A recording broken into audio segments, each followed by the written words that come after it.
Heard you got deported, dude. Bye.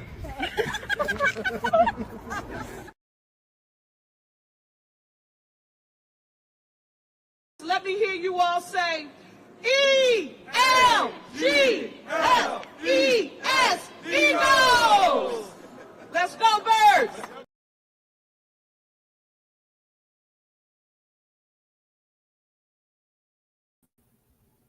Yo, I want to play the Theo clip one more time, bro. I need to front. All right, yo. All right, let me do the Theo clip one more time because I don't want people to miss it, bro. This shit is funny, dude. It's a funny clip. Shout out to Theo, man. He's like a dream guest for me. We're gonna get Theo on this bitch one day, bro. All right, back to action. Heard you got deported, dude. Bye.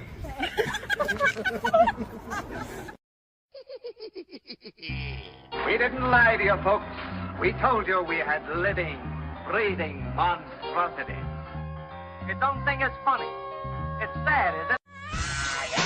Down, baby, down, get your ass out the way, 'cause here we come, and we springing this spectacle of Indian town. We got creep shows, freak shows. Most people don't like these oddities. Most people would love them a shot at these. If you think it's too good for us sideshow freaks, let me know, and I'ma win smack your cheeks. Come on.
All right, gang. How we doing, man?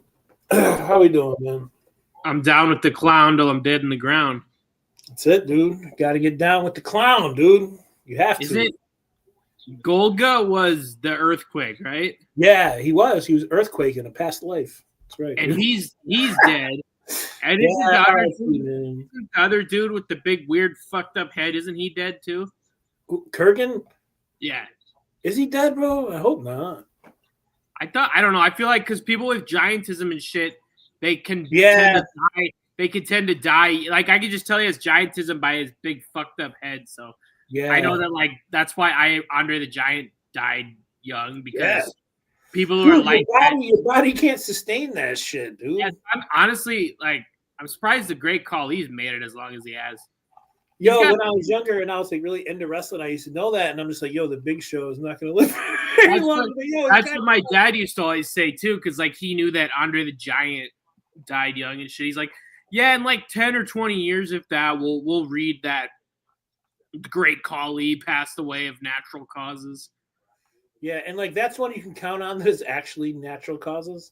Yeah, Because they're like, big as fuck, dude. They can't. I think the reason, because I mean, obviously you know that ICP was with the Oddities in 1999, and at the same time, the Misfits, the band, was in WCW with Vampiro, and I think the reason that the Misfits got to be part of WCW was because they originally wanted ICP, but then ICP opted to go to WWE instead. I think that's how the story goes.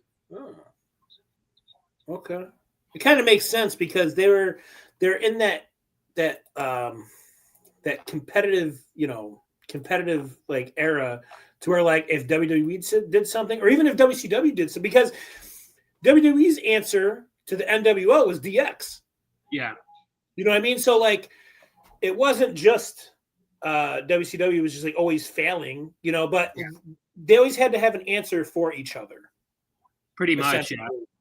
Oklahoma, Oklahoma, the Jim Ross spoof character. Yeah, the Jim Ross guy. Guys, if you guys missed the opening, go back. Jack, I don't know if you've seen this yet, dude. I have to play. This is gonna be the third time I played it. But it's I was watching it. No, the Theo clip. Did you see this, bro? Heard you got deported, dude. Bye.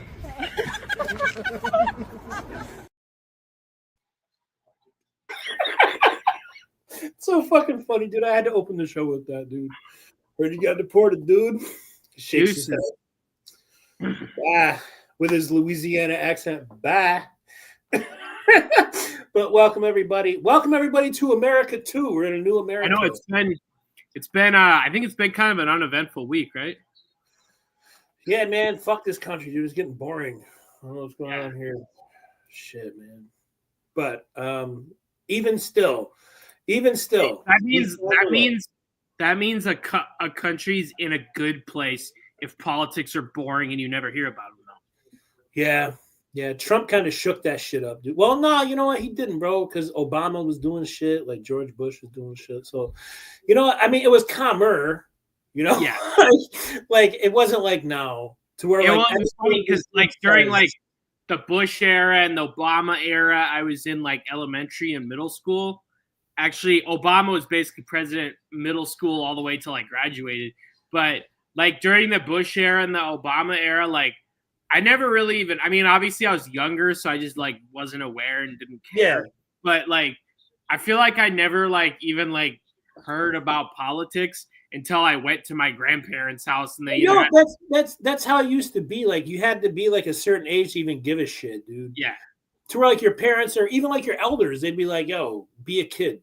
Now you got like 13-year-olds screaming about Trump and genderism and fuck all that. Yeah, or these people on Twitter and TikTok with piercings and stuff saying this is the end of the world.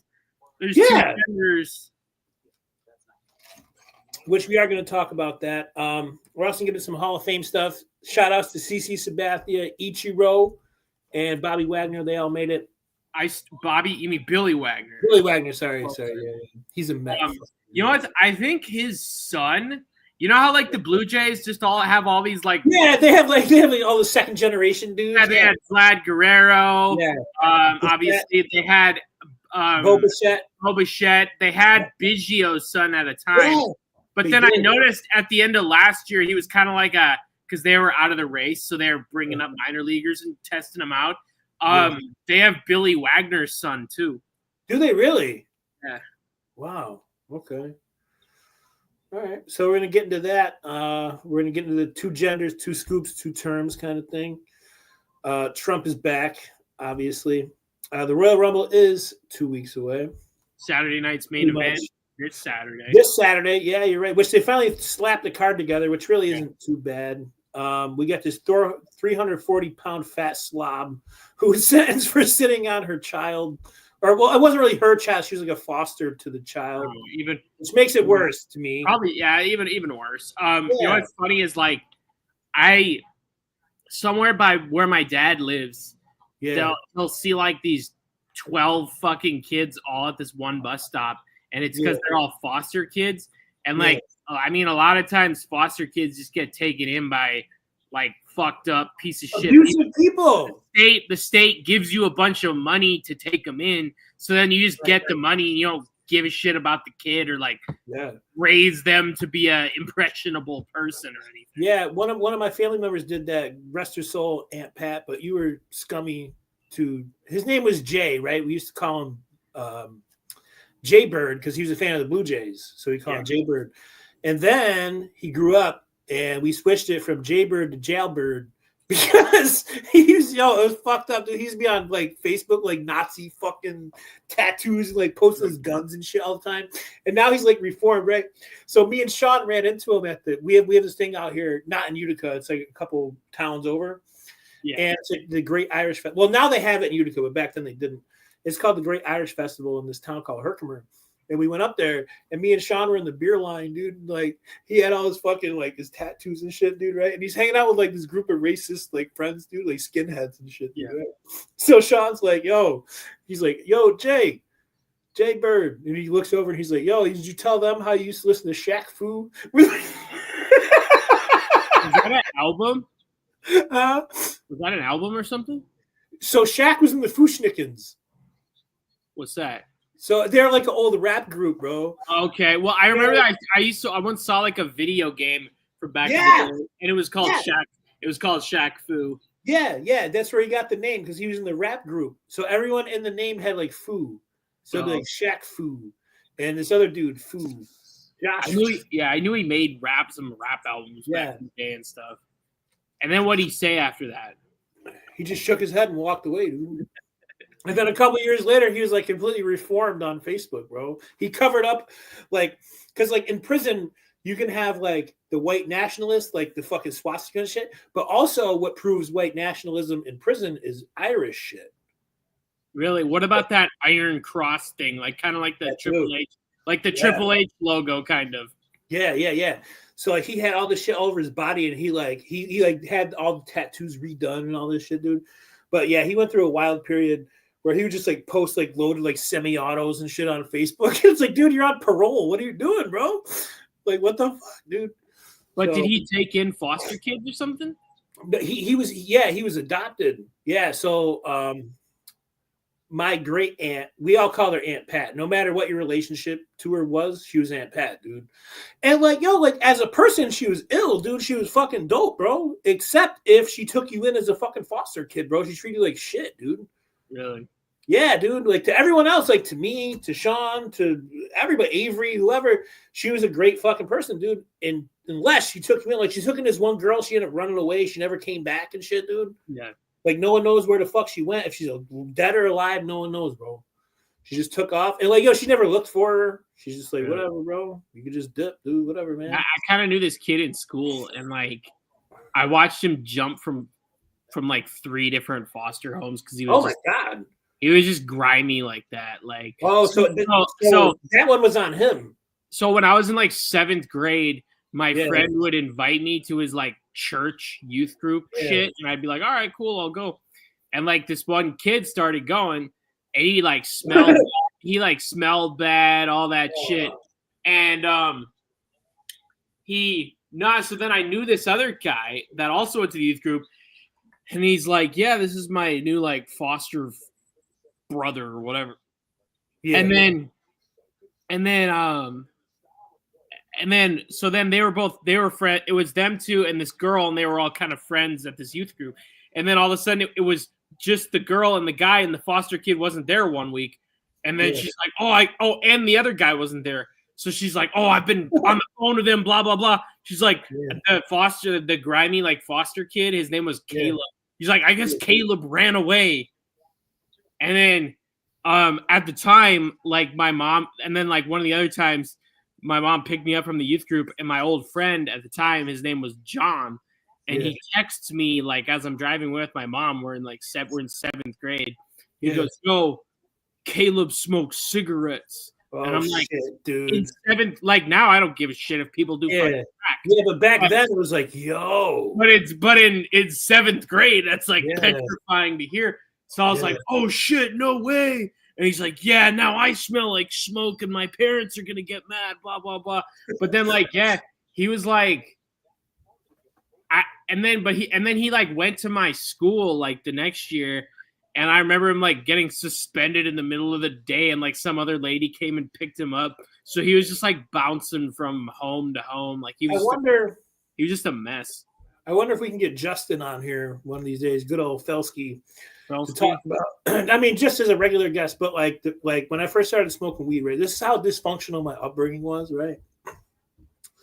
So we used to buy weed off this dude. His name was Spider, right? That was his name, dude. He was Spider. And he ended up dying because some dude bashed his head in with a bat right in front of his house, dude. Like he killed him, bro. No, wait, Spider bashed that guy. No, wait, Spider bashed the dude's head in with a bat because the dude like supposedly molested his daughter or something. Yeah. This is years later.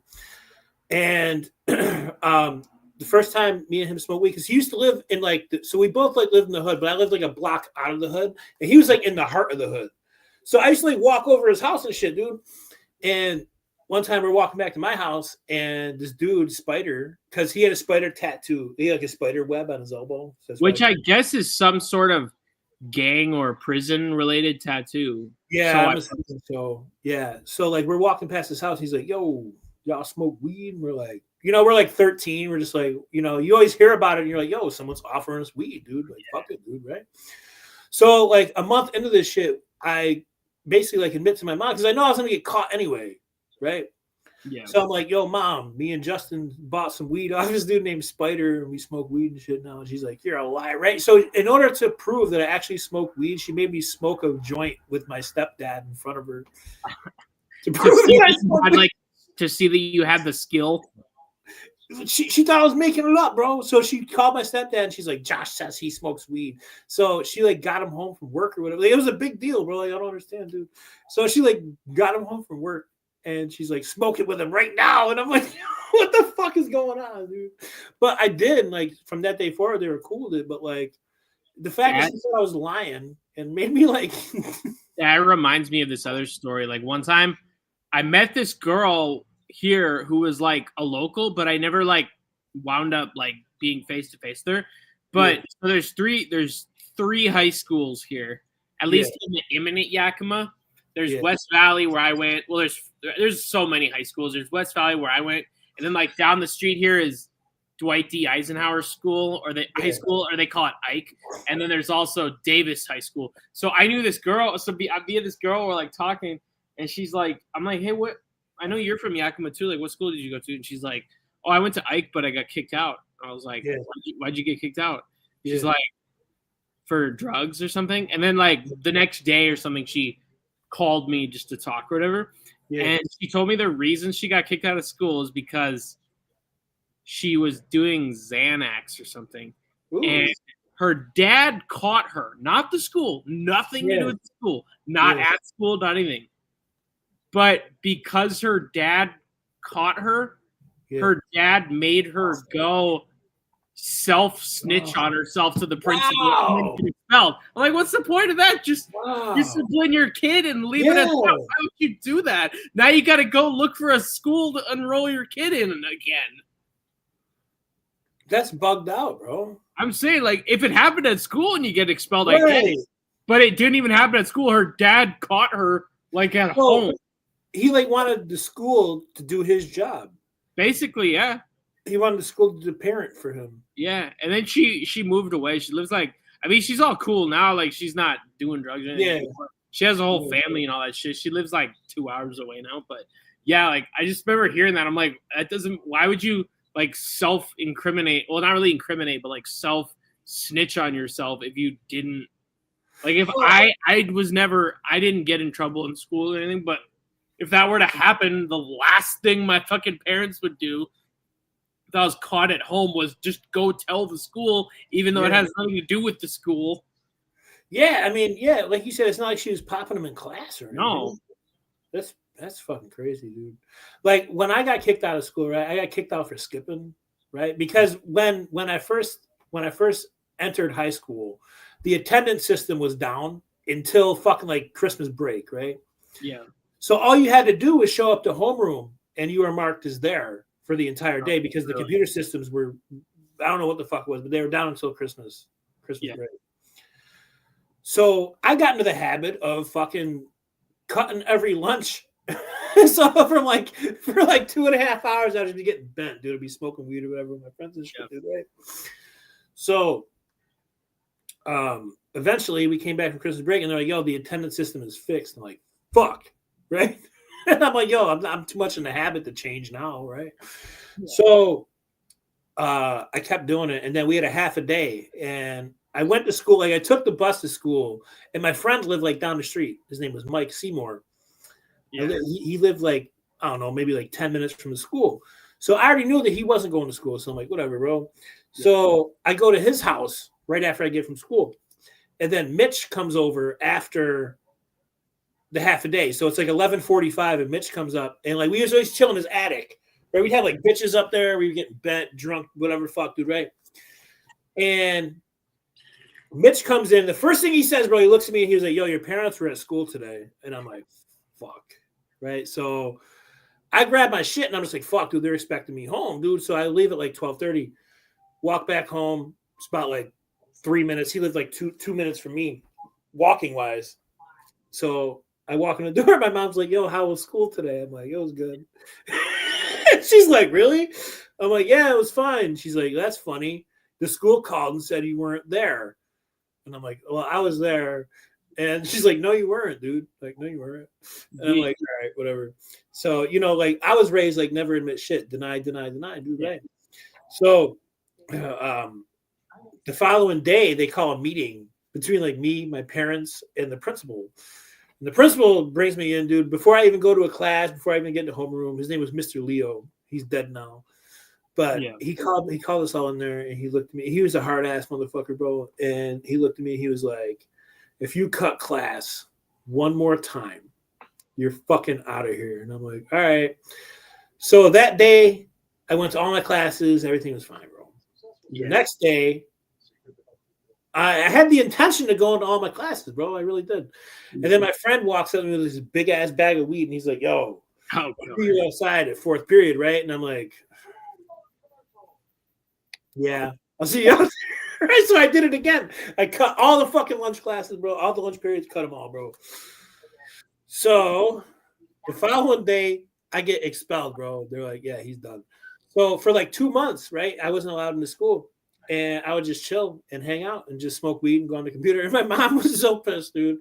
So she called the school and she's like, all he does all day is sit on the fucking computer, right? So they brought me back into the school until I could get placed into another school, into the alternative school that I was supposed to be in. Yeah. And so like they put me back in, and I had a pocket full of, you know, like the root beer barrel candies. The hard ones. Yeah. Yeah. So I had like a bunch of them, and I'm in social studies, dude, right? And I pull them out my pocket, dude. And fucking, I grab a couple. It was like, you know, when you have candy in school, everyone wants some. Like, get one. You know what I mean? Let me get one. So we used to have this, Price Chopper, the store, like they used to have this big ass candy section where you can just get like a whole bunch of candy and you can fill like a whole bag full. Like the bulk shit where you scoop it up. Yeah. And the bag? Yeah. So we had that back then. So like the night before I went back to school, I stocked up on mad candy. So I have like a whole bunch of root beer barrels and like those Lego blocks. You know what I mean? Like the Lego candy. You can actually build with them and shit, dude, right? Yeah. So I'm pulling out the root beer barrels and like everyone's like, yo, let me get one. I'm like, yo, chill, bro. So I pulled out a whole bunch and like they fell on the desk. And the fucking social studies teacher lost his mind, dude. He's like, what do you have? And I'm like, dude, the root beer. Well, no, I tried to lie. I'm like, yo, it's a pen. And at first it worked, dude. He's like, all right, whatever. And then more people kept asking me, dude. And I'm like, all right, dude, hold on, bro. So I pulled out some more and they like dropped on the floor and he fucking freaked out, dude. He's like, that's not what you're here for. And I'm shit. So I got sent back to the principal's office, dude. And he was like, shit. He's like, you can't fucking be here. I'm like, bro, over root beer barrels, bro. Like, so they kicked me out again, dude. Yeah. And they made me do like after school shit. So like I had to be in like ISS essentially, but after school from like I was gonna bring that up. I never got ISS, but I remember the process of it. Yeah, so I had to go to this after school program, and they had me in there for like a month until something opened up in the alternative school, and I was petrified walking to the alternative school because like all I did was cut school and smoke weed. Like, well, I wasn't a fighter.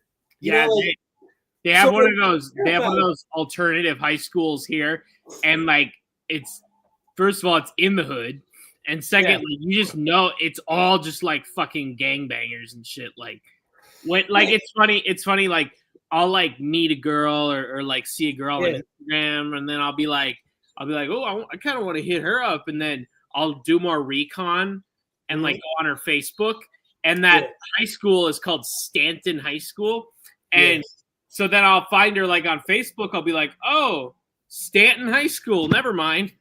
Yeah. So like, dude, I was terrified. So like the Airbnb I had for the election night, it was right across the street from the high school that I got transferred into. Yeah. So that was a cool experience. But like my first day there, I'm like terrified, dude. I tried not to show it, bro. But all my friends would be like, yo, the first day you got to go high, dude, because then they're just going to think that that's just how you look. And I'm like, all right. So I went in there stoned as fuck, dude. And like walking in the door, I'm terrified, dude. I'm like, fuck, dude, did I make a mistake, bro? And I'm walking in the door. And because like I said, like I wasn't a fighter. I wasn't a gang member. I just cut class and did drugs, dude. That's what I did. Yeah. And like suddenly I walked in the door. Like, all right, yo, your first class is down the hall. I'm like, okay. And I'm like terrified to open this door and walk in. Number one, I'm like the new kid, right? You get that new kid anxiety. You know what I mean? Yeah. And I opened the door, dude, and everyone's like, oh shit, yo, Josh, what's up, bro? And I'm like, yo, all my friends are here. What the fuck, dude? So I was like, I was scared for nothing, dude. It's pretty cool. But they ended up offering me my senior year there. Because like where I was at was work at your own pace. Yeah. So this shit ruled, bro. It worked for me. Mm-hmm. And they ended up offering me my senior year. They're like, yo, do you want to go back to your actual high school? And I'm like, no, I don't, dude. Absolutely not. Like nothing good is gonna come of that, dude. Remember when I've been away for 3 fucking years? Like, why would I want to go back and step into that when no one knows me? Everyone knows me here, yo. Everyone's my friend. Yeah. You know, we all smoke weed together, you know. All right. That story kind of reminds me of those like old PSAs they used to play in like the early 2000s. And I'll never forget there was this one where there was this girl. She's like, "Hi, I'm Margaret. I'm cool, blah blah blah." And then she's like, "One day, a guy wanted me to cut class with him." And then they're like all in class, and she's like sitting at her desk, and then he's like the guy in the window of the door that he's like. Yeah. And then everyone's just like looking at him and laughing. I was like, yeah, I don't like. Yeah, dude, I used to have that happen too, bro. Like people, I'll be looking, you know, staring forward or whatever. Then one of my friends would come to the door and be like doing some funky shit and be like, yeah. Fourth period, like put up the joint signal. Dude, I'll be out there. Well, at least in community college, if you were late, like more than 5 minutes late, they would lock the doors. Oh, I remember that. Not every teacher, but a lot of them would. And it happened to me a few times, which I don't care because by the time I was in community college, like all the shit was online anyway. So like I barely needed to be there. Right. So it didn't really matter. Let me see something here. Okay. Oh, no, wait. It's the wrong one.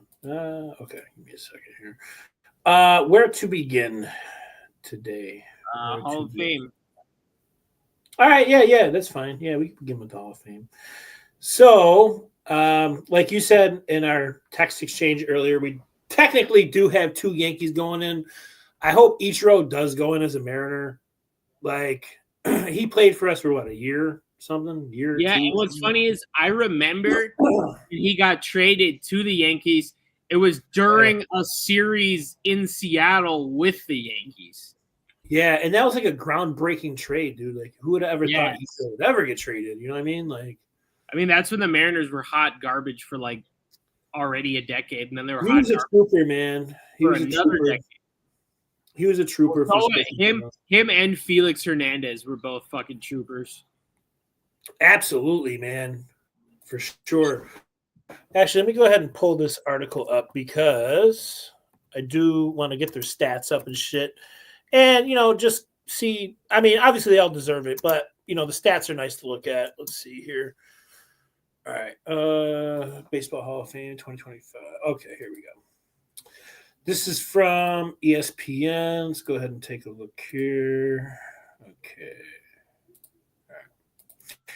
Baseball Hall of Fame winners and losers. Okay, so this is going to include people who didn't make it too. So this is going to be a good article to look at. Let's see. All right, here we go. Baseball Hall of Fame 2025 results, winners and losers. All right. 2025, and what pissed me off is Ichiro missed unanimous by one vote. Who was the asshole? Who was the one guy who was like, see, Ichiro Suzuki, one vote shy of being unanimous. Stop being a scumbag. The guy deserved to be fucking unanimous. Stop it, dude.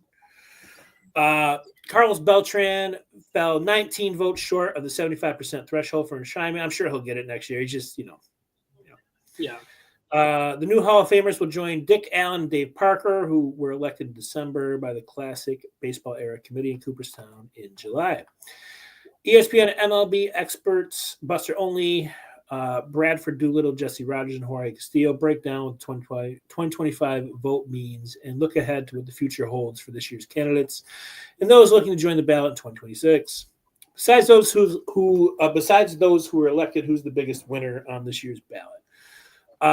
The case for a lot of starting pitchers was strengthened by the first ballot election, I should say, of CC Sabathia following his excellent career. In the past, 300 wins was a benchmark that seemed to be important to Hall voters, but that is shifting. Sabathia was with 251, gets in on his first try overwhelmingly. Sabathia has a career WAR of 61.8, and think about some of the starters who are in the same neighborhood. Zach Greinke is a higher one, 72.8. Luis Tiant, 65.6. Tommy John, 62.1. David Cohn, 61.6. Andy Pettit, 60.7. And Mark Burley at 60. There should be a lot of starting pitchers making speeches on the Cooperstown stage in the years ahead. Andrew Jones, which, come on, dude, put the guy in. Jesus fucking Christ. Seriously. Andrew Jones is inching closer and closer to being elected. That's good news considering he only has 2 years left in the ballot. At this rate, it'll be a surprise if he doesn't get in next year, or at the very least by the time his 10th year of eligibility comes around. I agree with Buster and Jesse on future starting pitchers on the ballot and Andrew Jones, but what about closers? Francisco Rodriguez, I'd put him in, dude. That's his 3rd year on it, and Kenley Jensen and Craig Kimbrell, who both remain active. Both of those guys were still playing as of right. Yeah, it took Billy Wagner all 10 years. No, so it was Billy Wagner, dude. Oh, I called him Bobby, right? Billy Wagner, all 10 years on the ballot, but he's a Hall of Famer. He ranks 8th all time. Come on, dude. Why are you making this guy wait when he's top 10? Yeah. Come on, bro. Stop being. This is why I hate baseball Raiders, dude. This is exactly why. Like, I get that some people shouldn't be first ballot, but who was the asshole who said Ichiro didn't deserve to be unanimous? Like, come on, dude. He ranks 8th all-time in saves. Jensen and Kimbrell ranked 4th and 5th, respectively. With more perhaps coming, Rodriguez is 6th. He polled at 10.2% this year, but Wagner polled at just 10% in his first 2 years.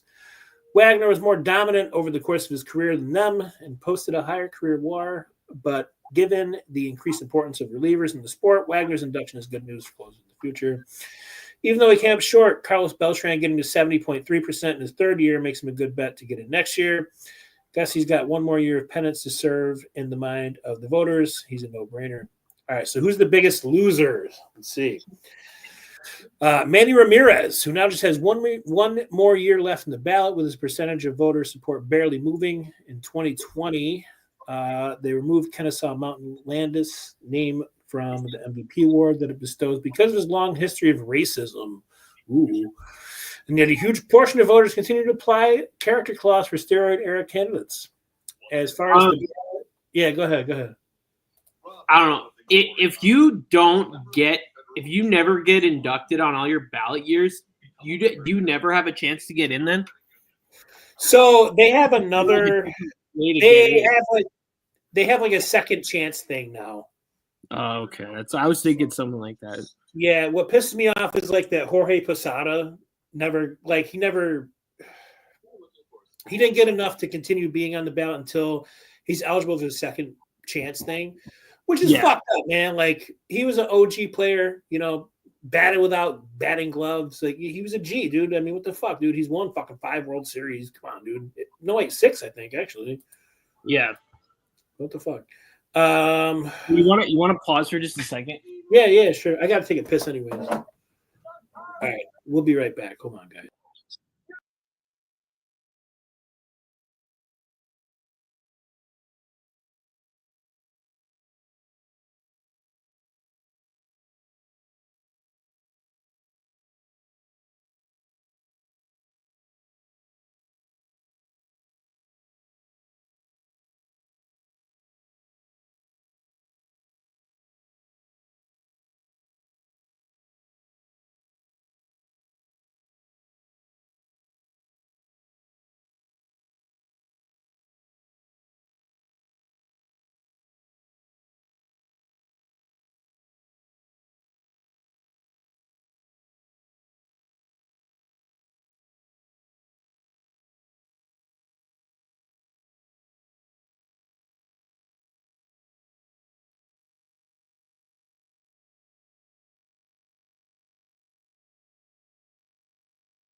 Let's get back.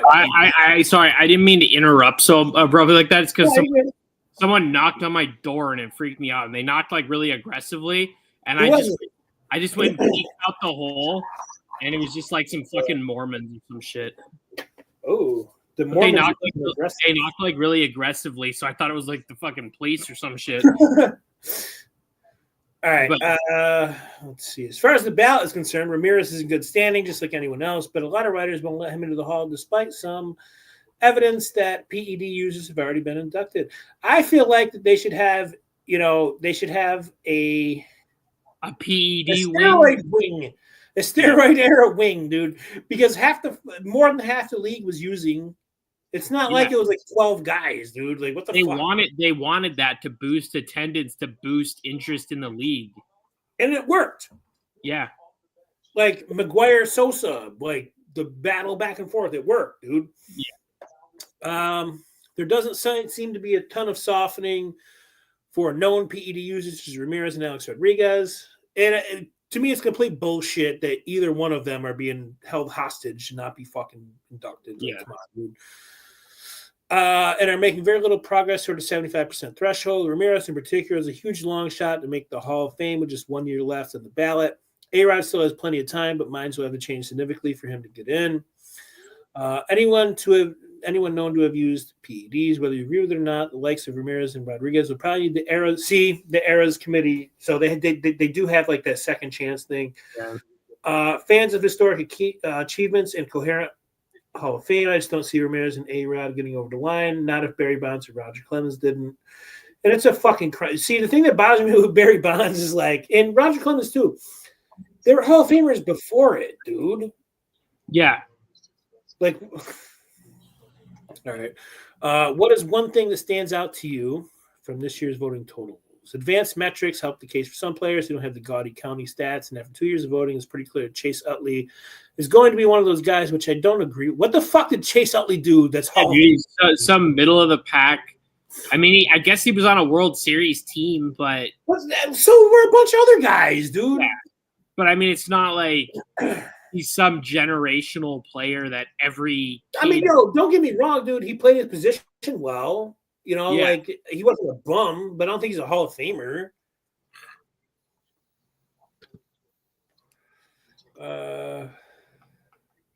See, like Yeah, I get like, Buster so- Posey.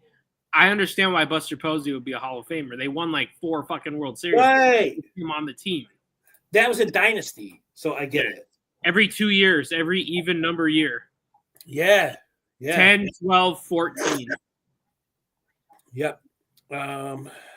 Rogers says, well, they each rode not get in unanimously.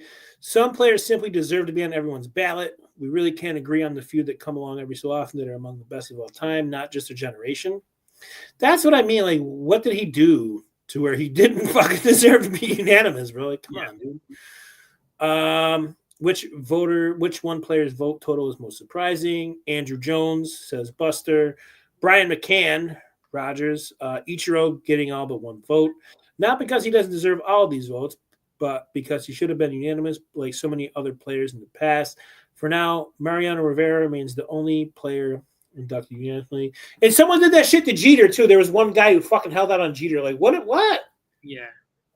Fucking scummy, dude. And baseball writers are they're such fickle fucking people, dude. Yeah. Based on this year's ballots, who do you think will get in on next year's? We have Andrew Jones and Carlos Beltran. And Utley will be in play. Manny Ramirez will have too far to go in his last year on the ballot, and it's clear that PED-related suspensions are worthy of a lifetime ban for a lot of voters.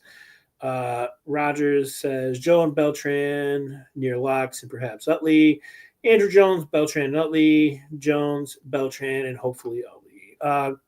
First-timers, Cole Hamels. I don't think he's the first ballot, but I think Cole Hamels deserves to be in there. Yeah, I think so, too. So there we have it. There is your Baseball Hall of Fame class 2025. Shout out to CC Sabathia holding it down for the alcoholics. It's crazy when CC Sabathia was on the Indians. They had a solid rotation and a lot of good players, but they were always not good. Yeah. They had Sabathia, they had Cliff Lee, they had Grady Sizemore, a young Carlos Santana. They had all these guys, but they were never good. Yeah, and like honestly, I think what got CC in was his 08 run with the Brewers. Yep, I remember that. When he was pitching on 3 days rest for like 2 months. Yeah. And then had a dominant start in the postseason. And then 09 with the Yankees. Yeah. That's really what got him in. Yeah. I still remember when Cliff Lee won the World Series with the Phillies, got traded to the Mariners, got traded to the Texas, then he went back in free agency to the Phillies. Yeah, and he was like, "I'll never play with the Yankees," because like the Yankee fans like insulted his wife or something during the World Series. Actually, all right. Let's see here. What do you want to get into next? We do have another video here of body cam footage. Man fatally stabbing his parents to death. Yeah, let's do that. All right, let me go ahead and pull this clip up here. Let's see, guys. All right, let's see. Severe emergency. On New Year's Day, West Valley dispatchers got this 911 call. You can't make out much, but it sounds like 2 people struggling. So they sent out officers to this house on Enterado Circle. The officers initially don't see or hear anything wrong, but something makes them head down to the basement entrance of the house. They run down the stairs and kick open the door. They find a man, later suspected to be Eric Bertelson, repeatedly stabbing one of his parents on the ground. Drop it! Drop it! Drop it! An officer fires 2 shots to stop him. Shot fired! Shot fired! Bertelson and his parents Carrie and Terry die at the scene. 311, we got the suspect down right now. He does still have the knife. We got one, looks like Echo. On Monday, West Valley City Police released this video, but not because they wanted to. We are compelled by our state's open records laws to release any records that we create, and body-worn camera video is considered a record. I asked Chief Colleen Jacobs about that. Why does it seem like you guys want to be hesitant to release this video? Because of the tragedy of it. Tragic is the same way how retired Deputy Police Chief Chris Bertram describes the video. But he says all the officers involved showed good discipline in a difficult situation. I can't believe they showed that on normal news television. Yeah, honestly. I want to know like the story behind it. Like, he was just fucking hacking at him. Like, I know, dude. I know. I'm surprised they showed that on like normal live TV. Honestly. Yeah, dude, that was a news report. So like, let's see if I can find out a little more about maybe like what drove him to do that. Shocking police body camera footage, which we just watched, captured the moment cops busted into a Utah man's house and shot him dead as he was stabbing his parents to death. So we seen the clip. I just want to see what made him do it, man. There's him with his dad. Okay. And there's his mom. And there's him. He looks like a sick fuck, honestly. He looks like a reasonable guy. Yeah. Oh, loyalty kills. Oh, wow. He fucking drove that point home. He's definitely the dude who shares Scarface and Eminem and Tupac quotes on Facebook.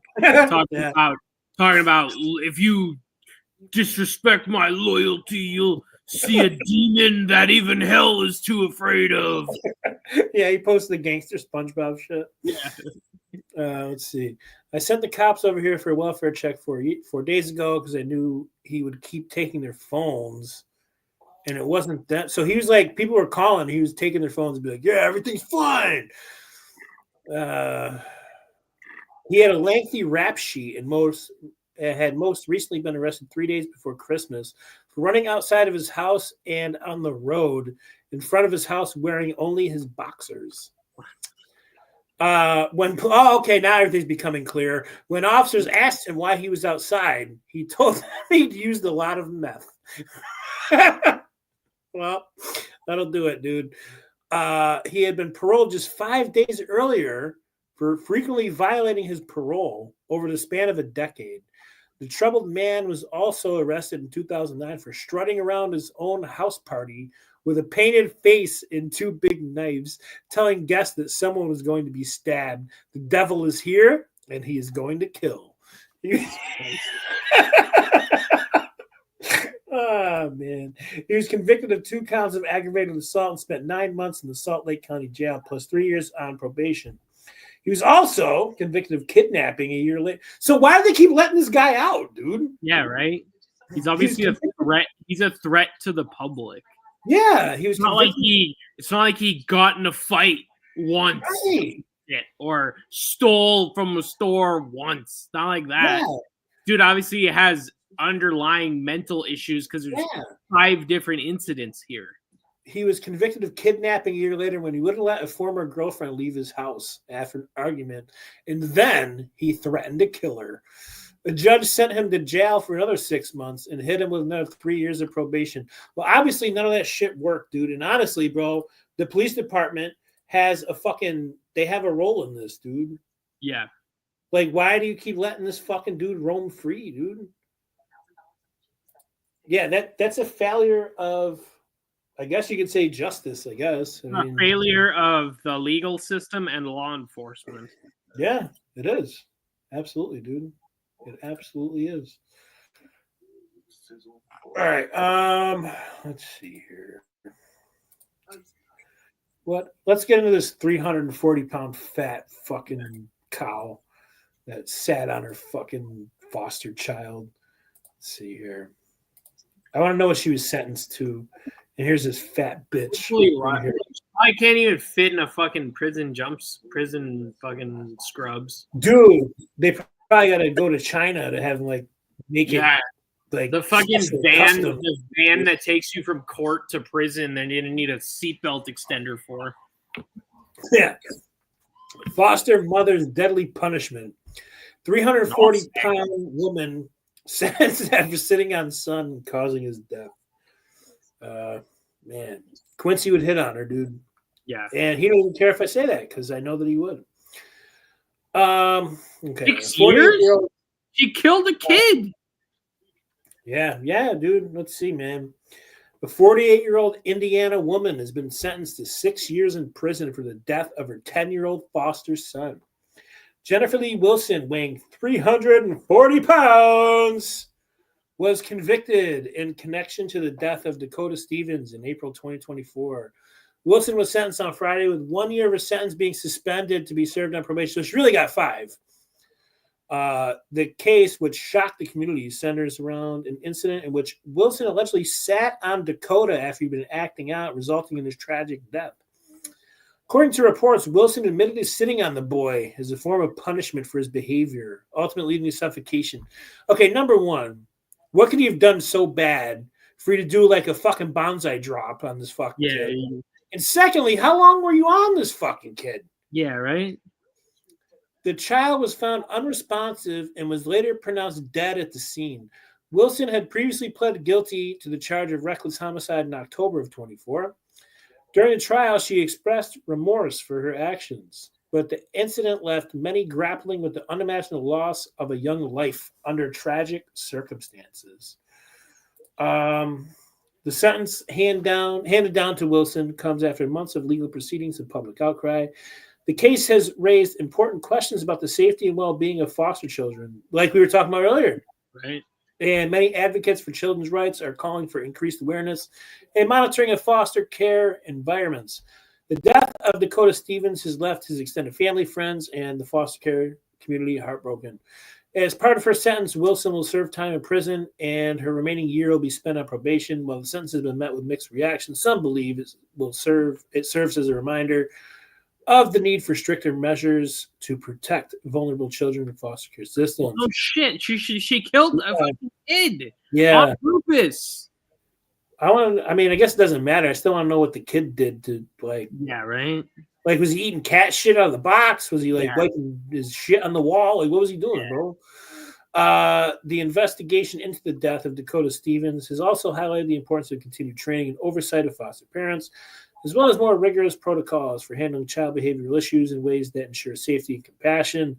This case remains under scrutiny as many continue to reflect on the tragedy and its far-reaching implications for child welfare. This is when I wish they had comments. I'd love to read some comments. Right. Dude. It'd be like one of those disturbing comment Instagram reels. Yeah, exactly. I want to know what this fucking kid did, man. So here's this fat bitch, and here's the innocent boy. Here, there's no. It's still showing the Google search. The Google search. He had threatened to run away. Oh, is it? All right, hold on. Let me switch to the tab here. There we go. All right, so it's showing here. It's showing here. Okay, so he had this article is more in detail. Officers found that Stevens had bruising on his lower neck and chest, according to an affidavit seen by the network, and police had tried to resuscitate him. At the scene, Wilson told police that Dakota had run away from home after an argument, and he was acting up. So you mean what fucking kids do? Yeah. Like when I was younger, I threatened to run away. I'd go like sit on the curb for a couple hours and fucking come back. Yeah, right. Yeah. Like what the fuck, dude? When he returned, Wilson told police that her son threw himself on the floor and threatened to leave again. He then restrained him and sat on his midsection for 5 minutes. Come on, man. Let's see. Doorbell camera footage of the incident showed Wilson lying across the boy's body near his neck and head. He screamed the whole time. No shit, he screamed, yo. He's got some shit. You got you. It's like fucking 8 times the size of him. Yeah, you got fucking viscera. Yeah, the white viscera. Yeah. What the fuck, man? Wilson was also heard in video footage asking Stevens, "Are you faking?" No, he's not fucking faking. You fucking kidding me, bro? Are you faking? You fucking bitch. She should be fucking put to death, honestly. That's what I'm saying. When officers arrived, they tried to resuscitate Dakota. He was airlifted to a children's hospital but died 2 days later. Look at this kid. Do you think he could fucking take a 340-pound fucking... Hell no. That's what I'm saying, bro. People go to prison for 6 years for like minor shit, like too many like robbing a store. Yeah. The autopsy concluded he suffered organ and soft tissue damage in addition to liver and lung. Jesus Christ. Lung hemorrhaging. The affidavit said that his cause of death was mechanical asphyxia and the manner of death a homicide. Well, yeah. He had spent the previous 5 years in different foster homes. His former foster parent, Hayden Herzl, posted a tribute on 10-year-old to the 10-year-old on Facebook in April last year. Thank you for the laughs, the cries, sleepless nights, the endless memories. Your excitement and passion for anything that you did, you put your mind to amaze me. I hope you're out there dancing and singing and eating all the chicken nuggets and pizza you can ever imagine. Along with all the sweets you love to eat down here, you're free. System definitely failed you, my son. Until we meet again, I love you. I love you. Awful story. It seems like the way of the internet comments has went away. What's going on, man? Yeah. Don't like it. Oh. Hey, we have some shit from Minnesota here. We might have stumbled into another story here. Man missing from Apple Valley dies of self-inflicted gunshot wound in St. Paul. Hold on, just a second. Oh, he was a delivery driver for Domino's. Wonder what happened to this guy. What happened to Jiang? What could have happened to Jiang?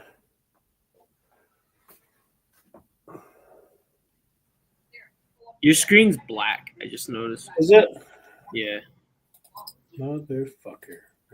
It always gets a little laggy when we do the articles, but I mean, it's not that bad. It really depends on where we do them from.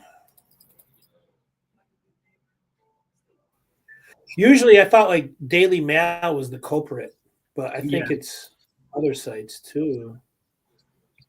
Let's see here. Let's see.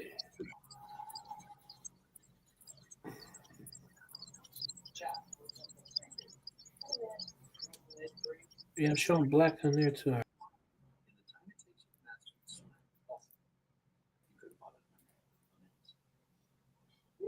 All right, am I good now? Still black. What the fuck? All right, hold on. I'm gonna refresh this shit. This is what fixed it last time. That's what I do to mine once in a while when it gets weird.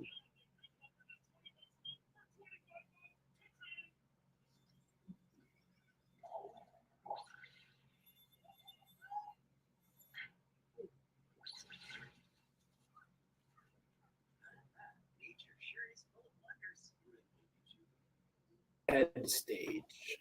All right, we're good now. Okay. Bring back the. Yo, one of my boys just sent me a weird. Well, it's not weird, but he sent me some shit about like he sent me a screenshot from like an old wrestling. He was like, "Do you know what WrestleMania this is?" And it was the Radicals talking backstage. And I'm like, I don't know, 21. He's like, nah, 16. I'm like, damn, yo, they came in that early. The Radicals like Chris Benoit and shit? Yeah. Yeah, they came before WCW was even done with. They came in like 2000. Yeah, that's what he's saying, because that was WrestleMania 2000 was 16. Because WrestleMania 17 had Kurt Angle and Chris Benoit. Oh yeah. Wow, that's crazy, dude. I thought they were like 01 or some shit, dude. I had no idea they were fucking. Yeah, they were. Bro, that's crazy. Yeah, because it was like a big loss for WCW because those were three of their biggest stars at the time. Towards the end of their run. All four of them, dude. Yeah, they lost all four at once. All right. Let's see here. Man missing from Apple Valley. This was right below the other article. This guy from Apple Valley died of a self-inflicted gunshot. He's a dominant. Yeah, Xu Fab Zhong. Yeah, he's probably a Hmong, like Gran Torino. You know the movie Gran Torino? Like that movie took place in St. Paul, Minnesota. Like all those Oriental gangs and shit. Like that's where they are in Minnesota, Minneapolis. Yeah, he's probably of that. You know, speaking of, it's kind of sad. Clint Eastwood's most likely on his way out. He's what, like a fucking 100? Yeah, getting there. I guess I'm too young to remember, but when I was a kid and lived in California for like a year, I lived like, I don't know, like an hour south of San Francisco. And apparently I was like 3 years old in a Whole Foods market, and apparently, Clint Eastwood was there, and I almost accidentally pushed our cart into him. According to my Really? parents, yeah, according to my parents. Wow. All right, let's see. I mean, there's nothing really too wild going on here, but here's a picture of Xi Jinping. There we go. Xi Jinping. Yeah. Circumstances around his death are under investigation. You know, he probably got the food there in 20 minutes or less and couldn't face the shame. Wait, so he shot somebody? No, he killed himself. Oh yeah, because then it said they found his vehicle abandoned in Wisconsin. Yeah, he killed himself, but no one knows why as of yet. So maybe we can stay on that. But all right, let's have some fun, dude. Let's play some FBI crime shit here. This is in honor of the Joe Biden's pardons. We're hitting the hour mark. Should we take a break first? Yeah, if you want to, bro, I'm cool with that. Yeah, we'll take the quick 10, and then we'll do that, and then if we have anything else, we'll finish up. Yeah, we got 3 stories plus the FBI shit to go. Yeah, so we'll take the break, and then we'll do the FBI game, and then we'll finish with the stories. Also, I noticed one thing on the little episode title. Yeah, there's a misspelling. I mean, it's not big. I'm just a grammar. On Real Nonsense, there's no S before the N at the end of it. I mean, it's no big deal, but I'm a grammar Nazi like that. I'll fix it. Oh, it won't let me fix it while we're live, I don't think. Oh, it's all good. All right. Oh, we'll be back at 12 after? Yeah, that's fine, bro. All right.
Some call it the sagebrush revenge. Let's watch some Unsolved Mysteries, man. Fuck. Control of local public lands. Does that help? No, it doesn't. What the fuck, man?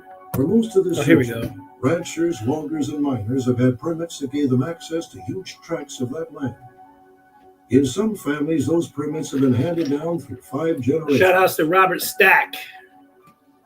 Over a long history, we've always had conflicts over natural resources. I don't know what's going on Unsolved Mysteries, but conflicts over seem pretty cool. Grazing, All right, let's learn about some criminals. What do you think, man? Yeah, my dad always reminds me that Robert Stack is the FBI dude on Beavis and Butthead Do America. Yeah, he is. Yeah, he is. All right. Let's see about some fine folks that the FBI. I like the night vision camera guy already. Oh yeah, he's fucking awesome. I like this smiley chuckle fuck too. Yeah, dude, we got some good ones, man. Let's see. All right, so obviously we're gonna start with Night Vision Man. Okay. I'm gonna say he's like a high level stalker or something, dude. Like, yeah, he looks kind of old and creepy. Hang on, let me grab my phone. Right. He looks kind of old and creepy and shit. So I'm gonna say the same. He's probably like maybe it's the Caitlin Clark dude. Yeah, maybe. Or maybe it's the picture of that one girl wrestler. Yeah. Oh yeah, I forgot about that guy. Yeah. All right. Let's see. All right. Let's see who we're looking at here. We got. Let's see. Come on. Fuck! I clicked on him. Oh no. Okay, here we go. Oh, he's an Asian dude. Hyun Trong Temple. Arson. Temper. Yeah. Hyun Trong Temper. Here's some more of them here. Ooh, here's him escaping, maybe. Yeah. And some random picture of his pants. His legs. What the fuck is that? All right, 10 grand. We're not getting the band together. 10 grand, not 10 grand. Nah, he can keep burning down shit. Yeah. The unknown. Well, he is known. What do you mean unknown? The unknown suspect. You have his name. What do you mean he's unknown? No. That's the name of the place he burned down. If you look at under the details. Oh, the unknown Plains Hang Temple. Oh. So he's probably some fucking xenophobic, like white supremacist dude or some shit. That's probably why. I'm sure that's probably the motivation behind it. Okay. On November 5th, 2023, the Hyun Trang Temple, located at 17505 FM 1485, New Caney, Texas, was vandalized by arson. At approximately 9:42 p.m., an unknown male suspect approached the temple and found an open window at the front of the temple. The unknown suspect then ignited the top of a gas-filled mason jar with fire and threw it into the temple, starting a fire in the main place of worship where a monk was asleep on the floor. Oh, shit.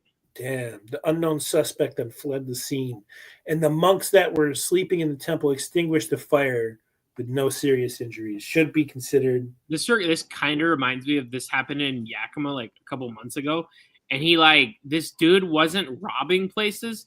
He was just going up to like restaurants, bars, businesses, whatever, and just going up and just breaking the windows and not stealing anything. Really? The fucking windows. And he was doing it like every night till they finally caught him. And I'm like, bro, if you're gonna risk prison time, might as well fucking steal shit or steal money. All right. Seeking information on Dulflakar Karim. I think because I feel like all of these are going to be like violent crimes, considering they're seeking information. True. I don't know. Like I feel like if they did like the financial fraud shit like we've seen in the past, they're already on the wanted list. So I feel like these are all going to be like violent crimes. Yeah, I'm gonna say this too. Like, I'm gonna say he murdered somebody. Yeah, I'm gonna say he murdered some people too. All right, let's see. Homicide.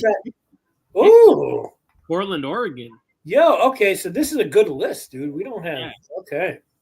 We're totally out of our element here. I like this list already.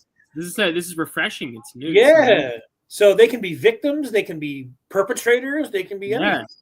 Okay. Oh, it was an Uber driver. See, that's why I was always. That's why I've never. Well, I couldn't be an Uber driver because my car is too old right now. But because your car has to be 10 years older or 10 years or newer. Is that still a thing, dude? Because I'd be getting picked up by some rust buckets, dude. I think people were like lying about it for a while. Wow. But I literally saw a picture on Twitter the other day where someone got like the notification on the app and it said your car is now too old to drive for Uber. Oh.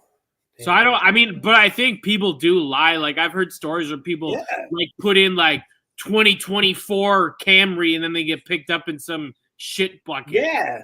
Yeah. All right, let's see what happened here. December 11, 2020, 23-year-old Dafakur Kareem Mazir was working as an Uber driver.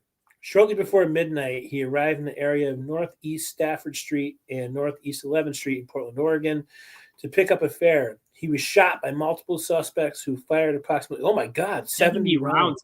At close range if they shot him in the car. He died several days later. Hey, man, he was a fighter for dying several days later. Fuck. The subjects got into two cars before leaving the area. One of the cars believed to be Volkswagen EOS. Shell casings recovered at the scene had been matched to casings found at other gang-involved shootings in the area.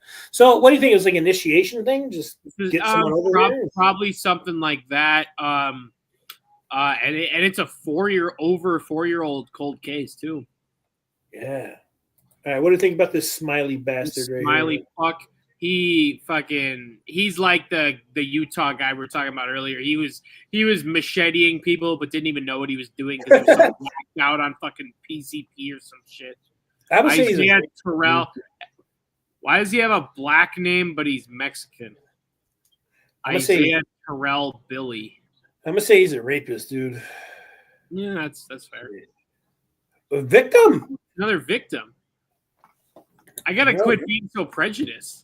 Yeah, well, we've been conditioned that the people. We've been conditioned to where they're the ones doing it, but apparently not. Albuquerque, okay, he tried to bust up Walter White's fucking thing here, man. Yeah. Oh, it's a Indian reservation thing. Well, let's see. The FBI's Albuquerque field office, Farmington resident agency in New Mexico, is seeking the public's assistance in finding the person responsible for the death of Isaiah Terrell Billy, who lived in Shiprock, New Mexico, on the Navajo Nation. On October 5th, 2020, Billy was found deceased in a wash east of the Sinclair gas station near mile marker 23 on Highway 64, Shiprock, New Mexico. The cause of death was ruled to be strangulation. So, is that when they say a wash? Is that like a fucking like a car wash? Is that like a canal or some shit? Like, I don't know. I'm gonna look it up. I mean, I've heard the word before, but I think it's some sort of like natural, like a swamp or some shit. Okay, a wash meaning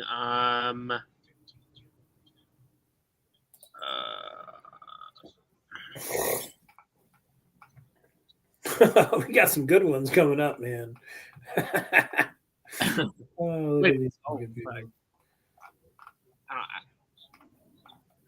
Look at that fat dude. Oh Jesus. It just gets better. Watch him be a victim. Look at the guy right next to him. It's two thumbs. She's definitely a victim. She's a victim. Oh, bro. For sure. She's a victim. Why does it look? Why does it look like if you scroll back up? Not a safe place.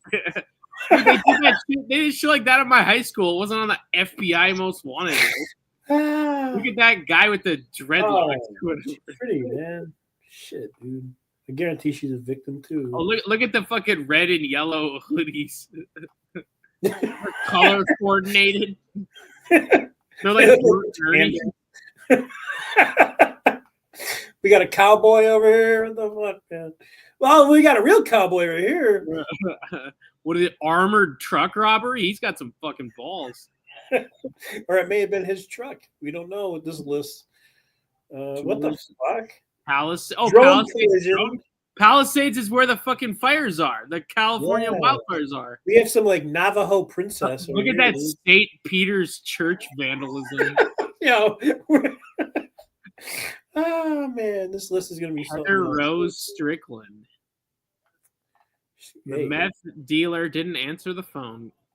Yeah. Vandalism of cemeteries. We got Yeah, R. we got Kelly kids right there. there in We have the. a couple kids. We got R. Kelly right there in the high vis construction shirt. Yeah. What the fuck, man? We got multiple children on this list. Mosque vandalism. Baby Jane Doe. Look at this guy. Ooh. Ah, definitely a victim. Poor girl. Jesus. We got some old folks up here. It's going to take a couple episodes to get through this whole violin. Worth a it. stolen violin? Why is that? Why is that on the? See right there. Why is that a FBI? Why is that on the FBI website? Maybe they stole it from like Yanni or something. People get shit stolen from them all the time. I don't. This must be a cold case. If this is the only photo you got of her. Yeah, that looks like some unsolved mystery shit. Yeah. Ooh, look at that one on the left. Ooh. This would be a fun list, man. Life. Dude, go back up. Go back up. Go back up. Go back up. Okay. Life Choices is like a free health clinic. It's where you like pregnant. It's where like pregnant chicks go. It's where it's okay. The time where I got. Yeah. That's where I went and got tested for it. At a Life Choices. And look, they have the anarchy symbol. What is it? Why is it bands off our bodies? Like. That's where they fucking they don't do abortions there, but they do like pregnancy tests and they send you to do abortions. So like I understand if they did it at Planned Parenthood, but literally those are like a fucking volunteer free health clinic that are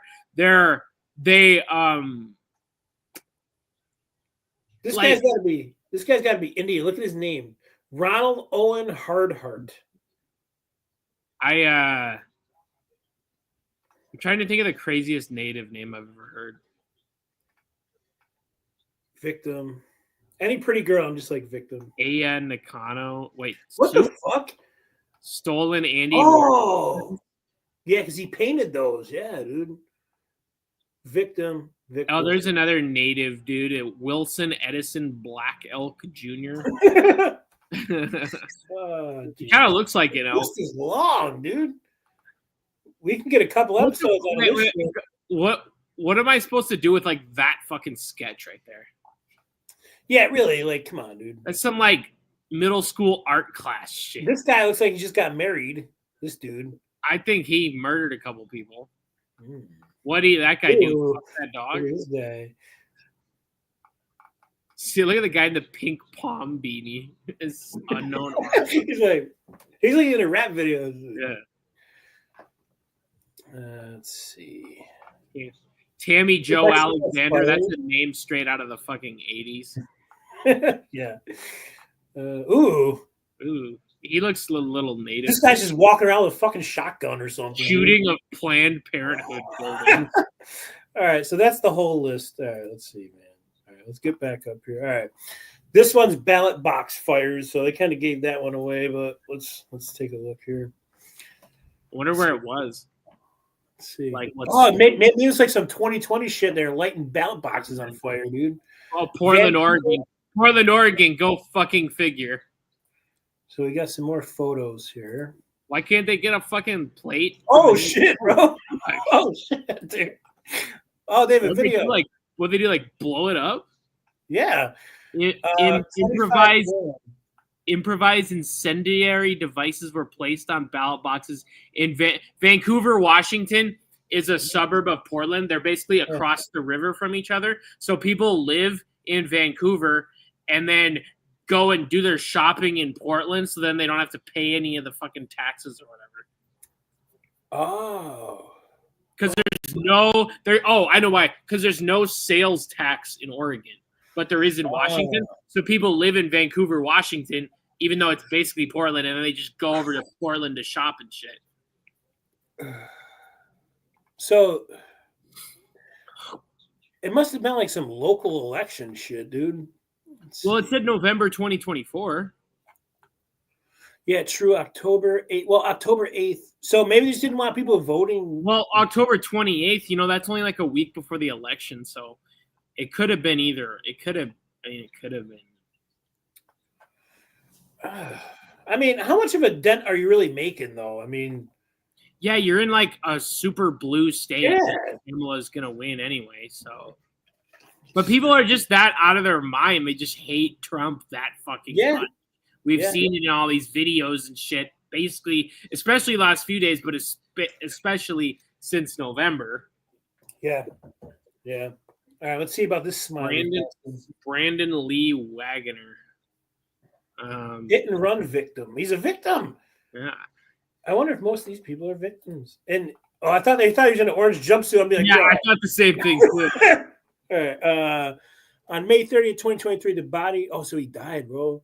The body of Brandon Lee Wagner was found along the Blue Ridge Parkway near milepost 221, Allegheny County, North Carolina. Law enforcement rangers from National Park Service determined Wagner was hit by a vehicle and killed. Investigators looking for witnesses who traveled along the Blue Ridge Parkway on the evening of May 29, 2023, or on the early morning hours of May 30th, 2023. Man. Oh, shit. Yo, we randomly got 7 people up in here. What the fuck, dude? It was just people like the FBI shit, dude. Yeah. All right, we have a cop. I don't know. What do you think? You think he's like imitating a cop, or you think he's a real cop? I think he was a cop and he got fucking killed in the line of duty. That's what I'm thinking. All right, man. That smile's kind of off-putting. Yeah, Smile. yeah, it's sly. It kind of gives me the sly dog. All right, let's see if he's a victim. Let's see, dude. Maybe he used his badge for his own benefit. Yeah. Oh shit! No, wait. I think I clicked too much. Let me see. Come on, load him up. Okay. Murder victim, Dayton, Ohio. Oh wow, 99, dude. Oof. It's crazy. Oof. All right. Here's one of him out of uniform. And here's him, bro, probably when he was first fucking right out of academy. Yeah. On November 1st, 1999, Kevin Brame, a 6-year veteran of the Dayton Police Department, was murdered in front of 624 Cherry Drive, Dayton, Ohio. Fuck. He was returning his 2 children to his estranged wife after a visitation. Brame was ambushed and fatally shot one time in the neck by an unknown suspect or suspects as he attempted to enter his vehicle, which was parked in the driveway of the residence. Brame was found to be in possession of a service weapon and belongings, suggesting it was not a robbery. Maybe his wife had something to do with it. I was going to say that too. Was it a setup by his wife because his wife had it out for him for some reason? I'm just saying, dude, every time we see a man get set up, you know who's behind it. And that's Chief Keef right there on that security camera. Yeah, let's see, man. Triple shooting. I'm guessing he's the perpetrator here because he's not saying victim. Yeah. In Mount Pleasant, Wisconsin. And there's another crystal clear image. Yeah, right. 10 grand. You guys got to offer up more, man. He can keep running. And this was recent. This was last year. The FBI's Milwaukee field office and the Mount Pleasant Police Department in Wisconsin are seeking the public's assistance in identifying the persons responsible for a triple shooting that took place in the early mornings of July 5th, 2024, in the 2100 block of Racine Street in Mount Pleasant. The unknown suspect fired numerous shots to a large group of people celebrating the 4th of July. 3 innocent bystanders were struck and suffered non-fatal gunshot wounds. So, that's unfortunate. But I don't think it should put you on the FBI list if they didn't die. No, I feel like that shit happens every day, unfortunately. Yeah. That girl's got that West Coast yeah, dude. Cholita Sears photo shoot picture. yeah. It looks like it could be from her high school picture or something. That's true too. But I just remember there used to be those airbrushed cholo pictures they used to take back in the day. Yeah. The other backdrops, the lasers and shit. Yeah. Let's see. Is she a victim? Let's see, dude. She looks like a perpetrator to me. I'm gonna feel like shit. Those eyes. I'm gonna feel like shit. She's a victim. Fuck, dude. Oh, you know what? I realized that's more of a native name than a Hispanic name too, and it's South Dakota, so that means it's that means it's that means it's her alias was Happy. Happy. I think she was a native, bro. Rapid City, South Dakota. Yeah, I was gonna say because it's South Dakota. Native American. All right. How many years? 2009. Remember the Cheyenne River Sioux Tribe Indian Reservation. It's not Minneapolis, actually. Well, no, the Federal Bureau of Investigation, Minneapolis field office. Probably the closest one because it's the border state. From March 13th, 2019 through March 15th, 2019, a snowstorm occurred in most of South Dakota. Charger 39 and okay, so this is the other guy, Traversy Jr., 63, were killed at House 717, No Heart Housing in Eagle Butte around that time. Anyone with information related to? Well, you guys got to give us more to go off of than that. I mean, what the fuck? Like, there was a snowstorm and people died. Like, what the fuck, dude?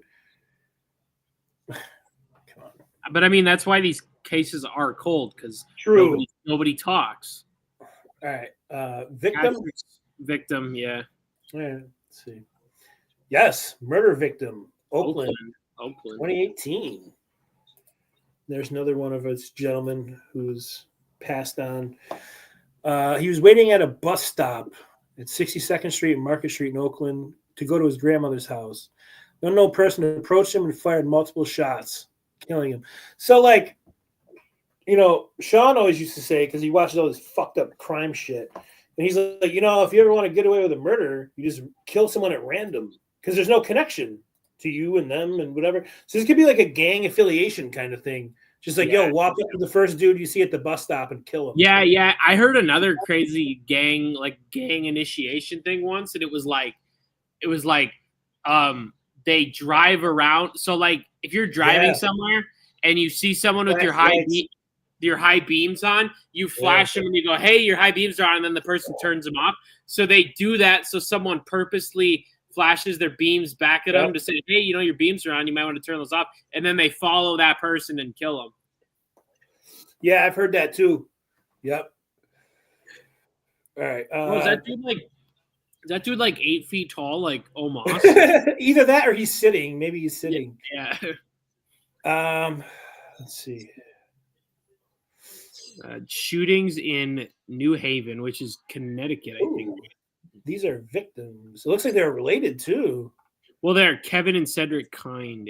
Yeah. 5,000. September 13, 2019. Kevin Kind was found shot to death inside a local car wash on 300 block of East Palm Street, Fitzgerald, Georgia. Approximately 9 a.m. the same day, Kevin's brother was also found shot to death inside his residence. So that's some beef shit, dude. These dudes have some gambling debts or what? That's some beef shit, man. Yeah. These two, this is definitely victims here, man. Unfortunately. Let's see. Yep. Sad shit. Here's another 10 grand for this one here. I don't even know how to say her name. Tajanique. There we go. Tajanique. Oh, man, she's only 23. How sad, dude. And her 3-year-old daughter, Bailey Simon, on September 28, 2020, Graham and her daughter were shot and killed at the residence in the 1600 block of Sugg Street in Conway, South Carolina, by an unknown individual. To date, there have been no arrests made in the case. Man, terrible. I don't know if this guy's a victim. He's got face tats and shit, neck tattoos. Looks like a fish over here. I don't know if he's a victim, man. What do you think? I think he is a perpetrator. All right. Let's see. Victim. Man. Oregon. Another. He does not look Indian. Really? Yeah. But some people are like 1/16th native. True. They really like claim it with all due respect. Like, yeah, I mean, I would too. You get a lot of incentives for being fucking native, bro. Yeah, dude, I knew a kid in like high school, and he was like, looked white, completely white, but he was like 1/16th native, and he claimed that shit. And in high school, like everybody's driving like clunkers and shit. He had like a brand new car every year because he got the money to give you. Yeah. This one here, a passerby noticed his body about 50 feet off of Tenino Road on the Warm Springs Indian Reservation, Oregon. Bailey, age 31 at the time of his death, had been shot. So I don't even know the circumstances were surrounding this one here. shit goes down on those reservations. That's what I hear, man. I guess so. On reservations and on military bases, clearly. Yeah. All right, so we'll do this dude, and then we'll each pick 3 from the rest of this list. We'll pick 3 random ones that we want to know. Zachary Juwan Shorty. This is another native judging. He looks it. See, he has the look. Yeah. So I'm gonna go ahead and say he's a victim. Let's see. Homicide victim, New Mexico. That's New Mexico too. All right, there's another one of them. Should be another. Oh, there we go. All right. Let's see. Tattoos, Indian outlaw, and the word numb on his left hand. And He literally liked Lincoln Park. Yeah, that's why they killed him. They were beefing over fucking Lincoln Park and whatever else or something. Yeah, corn. Yeah, there you go. Corn. Yeah, there you go. Okay. He was found deceased in a dirt pathway in a field. The cause of death was gunshot wound. Man, natives, they're not supposed to be gun-toting fucking, you know what I mean? Yeah. Oh, shit. I want to know about this guy. Yeah, that's Charlie Chaplin. Shakel Khan. Maybe he's related to the Khans. Maybe. PW. Let's see what's up with this guy. Murder victim in New York. All right. Wonder if he has like a bodega and he fucking. It looks like fish. Like he's got a bodega or some shit. Let's see. Oh, dude, you're right. Yeah. He was murder execution style outside of his business. Halal bites. Halal bites in Johnson City. Oh man. Johnson City, New York City? I believe so. If not, it's close. So yeah, he was executed outside of halal bites. Murder is not halal. All right. Yeah. All right, go ahead and pick and tell me which one you want. I want to pick a not very. Oh, you wanted this guy. I want the thumbs. This Alvin, dude? I think he's a murder victim, though. Unfortunately. Let's see. Come on, bastard. Yep. Again, New Mexico. Reservation, more natives. Oh wait, they have audio for this one. This is weird. Let me go ahead. Oh wait, the poster is read in Navajo. Maybe it just so they like. I was thinking maybe it just reads you it like an ebook or something. Let me see. Cade, Alvin, Yazzie, Jr., and Epiticia. Sonosti, New Mexico, July 15, 2017. All right, so we can't understand that. So we're going to read it in English here. July 15th, 2017, Yazzie's body was discovered approximately 3 miles north of the chapter house in Sonosti, New Mexico. An autopsy indicated Yazzie had suffered multiple blunt and sharp force injuries to his head. He was last seen in the company of an unidentified Native American man with whom he had a fight in a nearby residence. The man followed Yazzie outside and down a dirt road. Well, I think we know who did it. Well, we don't know who did it, but I think that gives us a fucking clue. I want to hear about this wavy guy. Look at this. Yeah, it's like AI. Oh, he's a hotel rapist, dude. Oh shit! That's why it's like a composite. Yeah, it's not like a composite sketch, but it's like computer. 98 to 06. So what is he? Reign of Terror. Why'd they make this so big? Hey, he got the waves on swim though. Yeah. Oh shit, dude. Okay.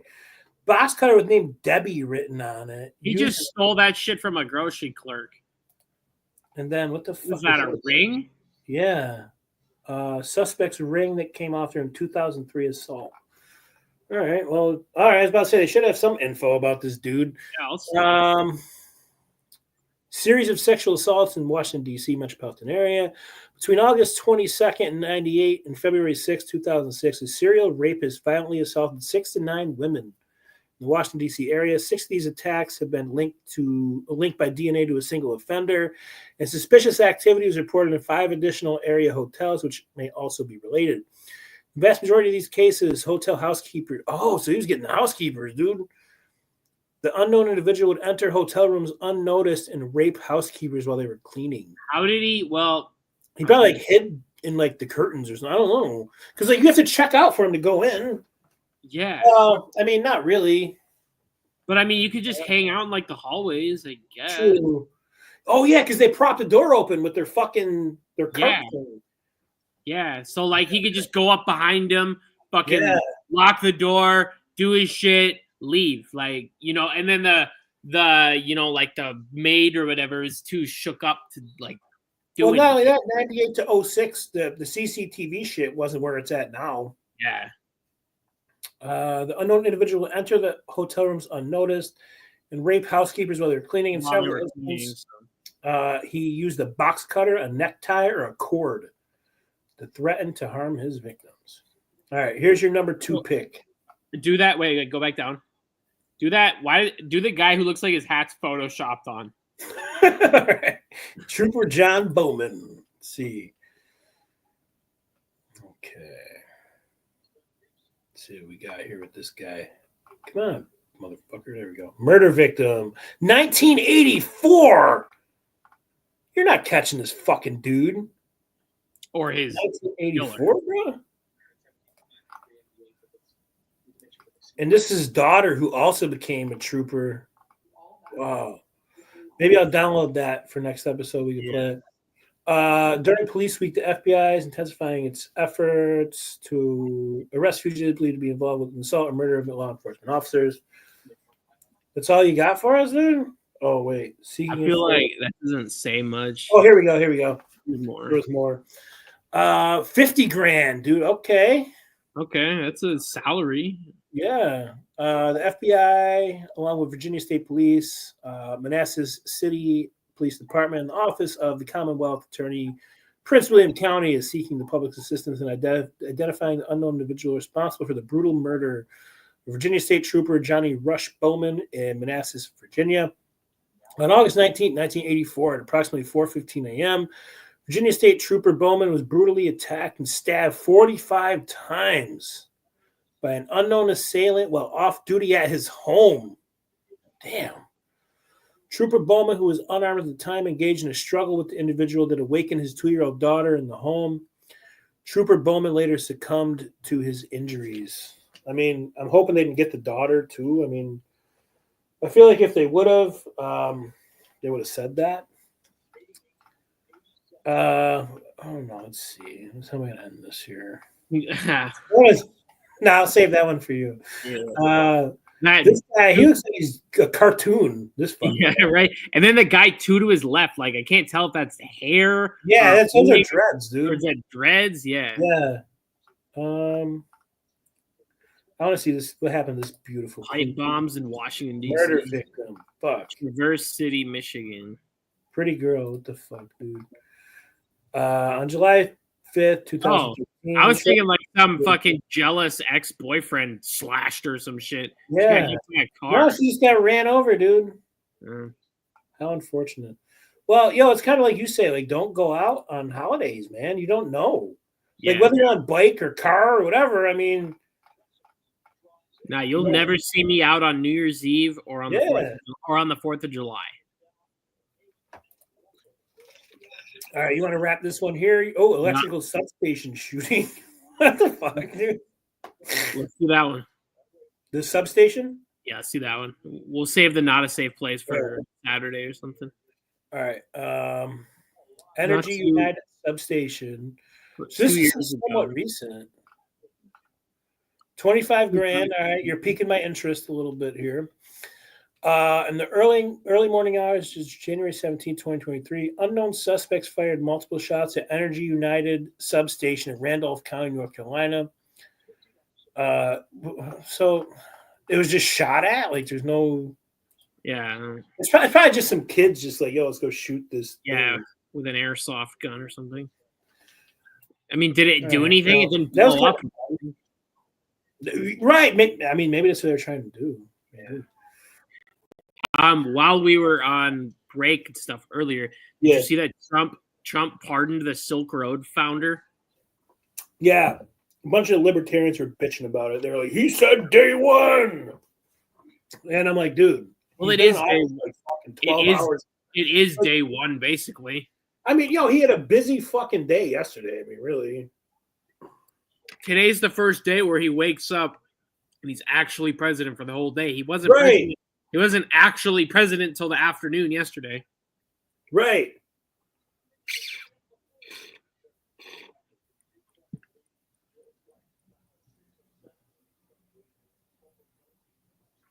All right, let's see here. All right. So we got 3 stories left to go here.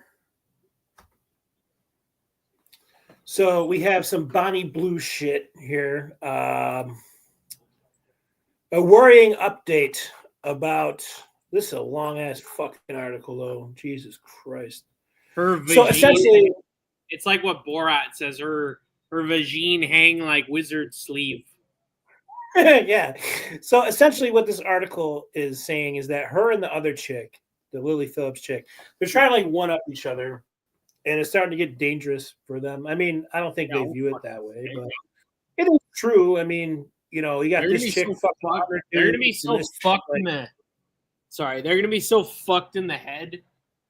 Yeah. Like people don't understand. Like as corny as this sounds, like every person you fuck, especially unprotected, every person you fuck, man or woman, like both sides of it, a little part of them stays with you. So that's why they always talk about, oh, girls with high body counts are all fucked up and they can't properly bond with someone. It's like, yeah, because it's not natural or right to fuck even like more than 5 dudes in your whole life. It's not supposed to be like that. And it didn't used to be like that. Now it's like we said last week, like there was that screen cap of like some old daytime talk show in the 90s and it said the girl fucked 30 to 50 men, and that was considered daytime talk taboo shit in the 90s, and that's just normal shit now.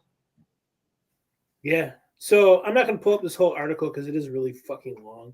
But essentially, what they're saying is that they're trying to one up each other. So the one chick, Lily Phillips, she did the 100 a day. Now this chick did 1,000. Now she's trying to do 5,000 as many shit as she can, and all so this it's shit. basically like an I quit man. I really want to know, like, I need to watch that.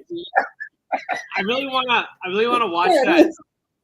I want to watch that Lily Phillips documentary because I'm curious to know, like, where do these guys come from? Are they just like busting them in on sprinter vans? Is it like a line change in hockey? It's like, all right, 7 in, 7 out.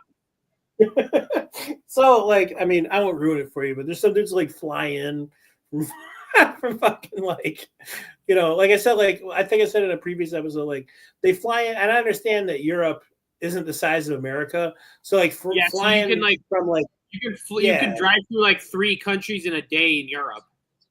Yeah, so like flying from like France to fucking London isn't a huge deal. I get that. But Like, still, like, I mean, flights the from fact that LA you got to on New York, you know. I mean, still, but like the fact that you got on a plane to fuck a chick who's getting fucked by 99 other dudes in a day. Yeah, it's not like it's special. It's not like, yo, I've been talking to this chick for 6 months. Yeah, that's pretty fucking embarrassing, you know. Yeah. Yeah, I have to agree. Like, what's the I just don't like I don't know if it's just like the dudes are like sex addicts or like are they that hard up for sex? Like, I don't know. I don't know. And I'll never know. You know, I won't either. I'll never understand it. I'll never be able to grasp that. I'm glad it's all happened just like the normal, natural way for me, with ups and downs and hits and misses and shit like that, instead of having to pay someone or it's just like you're like, like that. I couldn't imagine like showing up to that thing and seeing like 99 other dudes around me and be like, oh man, I can't wait to get my turn. Like, did they all stay in the same? Did they all like stay in the same hotel like a football team or some shit? So like I don't know if she sent out like a mass text or something, but like they all like pretty much they all show up at the same time. You'll see if you watch it. You'll see. I don't want to ruin it.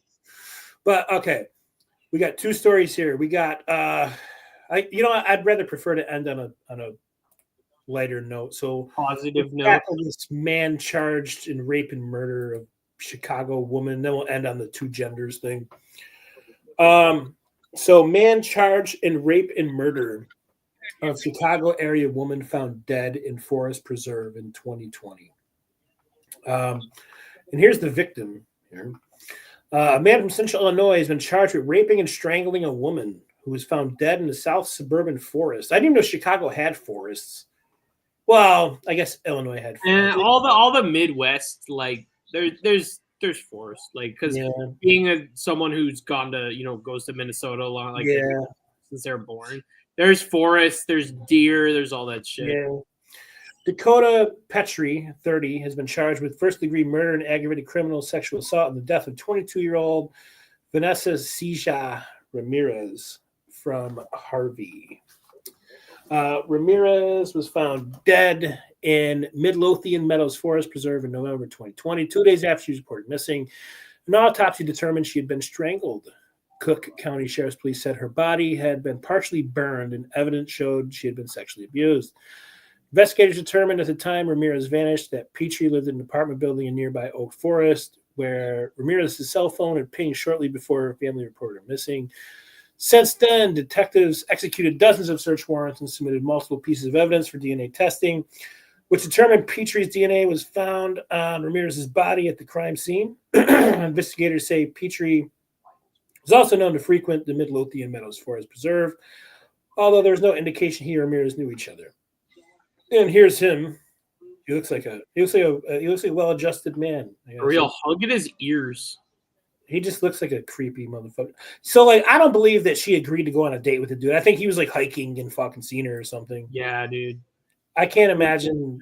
I mean, I hate to pick on another dude. It's like a fucking slug. Yeah, yeah, he looks like an animal. The heinous crime is every parent's worst nightmare. Yes, it is.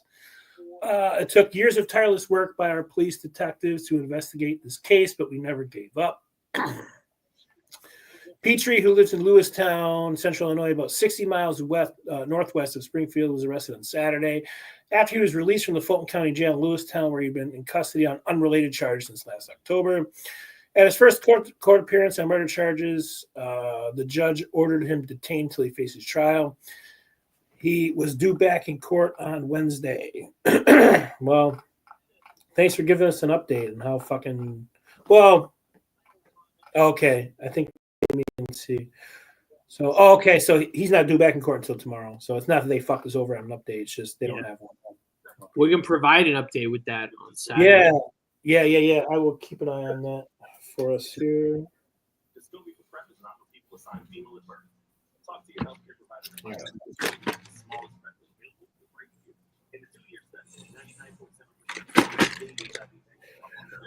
All right, so we can end with the return of one Donald J. Trump to the White House. So, a lot of people won't think this is a big deal. To me, it's a big deal because it quiets the crowd up for this dumb shit they've been pushing for the past. You know how in WWE, like, okay, whenever I go to WWE or any sort of wrestling, when the whole crowd counts and it's a near fall, I'm like the only person in like my imminent area who always jumps up and goes 2. So it's like, how many genders? 2. Yeah. Trump says U.S. government will recognize only 2 genders. And boy, did they have a meltdown about this. Oh, you motherfucker. You paywall piece of shit. The world's burning to the ground, but our biggest issues are genders and TikTok. Let's see. All right. Okay.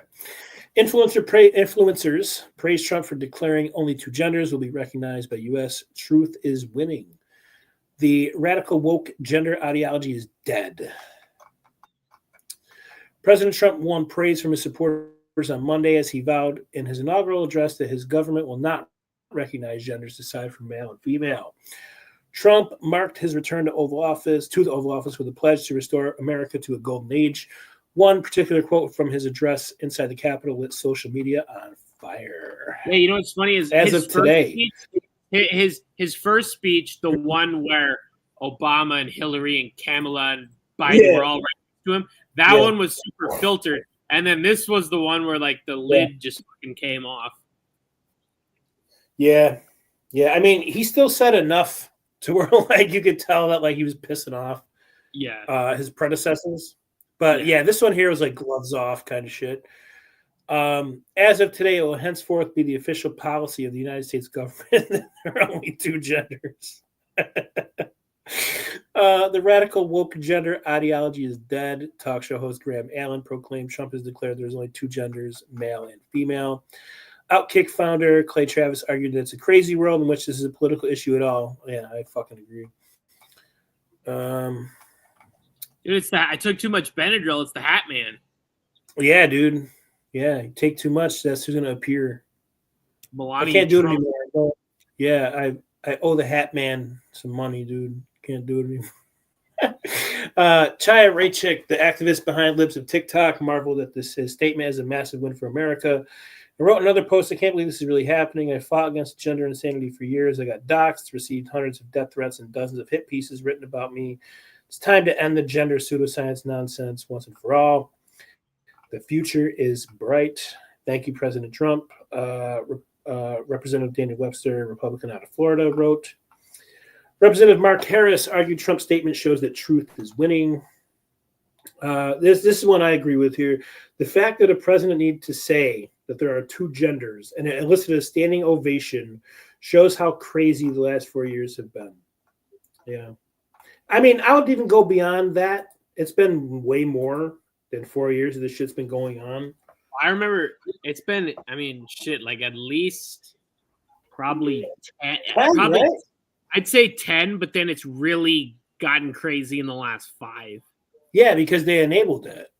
And I remember as a kid, it's funny how it's like become so like now that's like normal, and just wanting to be a fucking person, a man or a woman, is weird. And you know, and it's like I remember I watched this one thing. It was like Real Sports with Brian Gumbel when I was like 10 years old, and there was some story about like some track star, and he was a hermaphrodite.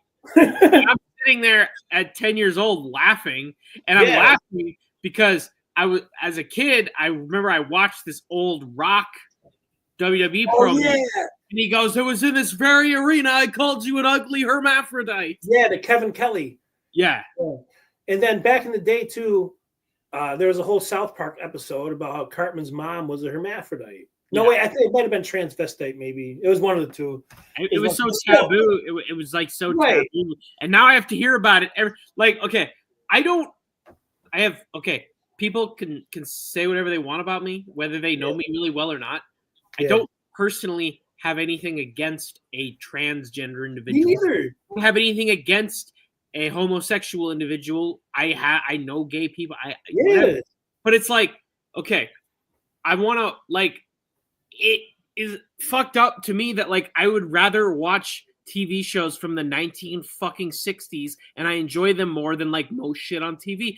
I watched American Horror Stories, like where it's like a weekly one, and they had the Michael Imperiale episode and shit. I just turned a random one on. Yeah. In 2 fucking minutes, a transgender character. I'm like, and that's the thing. That's the thing with me when it comes to like entertainment and shows and movies. It's like you're not making them like, because like in real life they're rare. It's a rarity. Every show shouldn't fucking have them, dude.